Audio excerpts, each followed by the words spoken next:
починаючи від формальностей, закінчуючи питанням, які вирішали, починаючи від сплати боргів по пенсіях, вихід на регулярну зарплату. Я пішов в уряд, у нас по 3 місяці зарплата не виплачувалася там, вчителю, медику і так далі. По пенсіях у нас 3 літні борги були. Бартер був. Бартер тотальний. Коли я пригадую, прийшов, телефонує Леонід Данилович. Ну, він теж промисловик, він з тими промисловими... Теж був головою уряду. Його там дзвонять директори.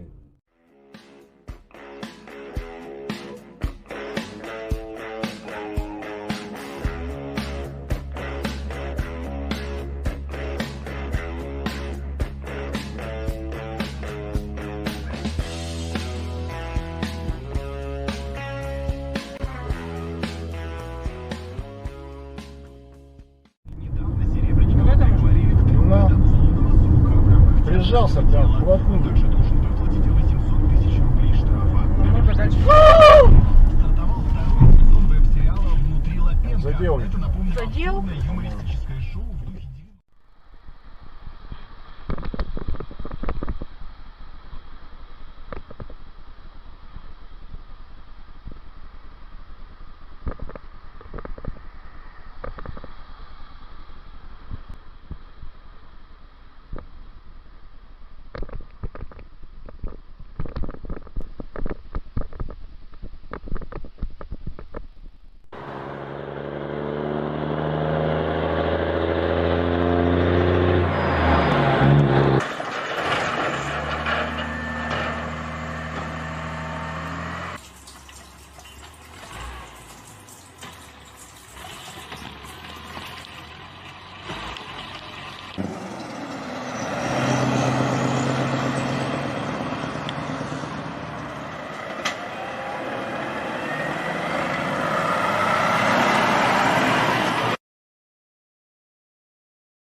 Whoa, calm down, bro.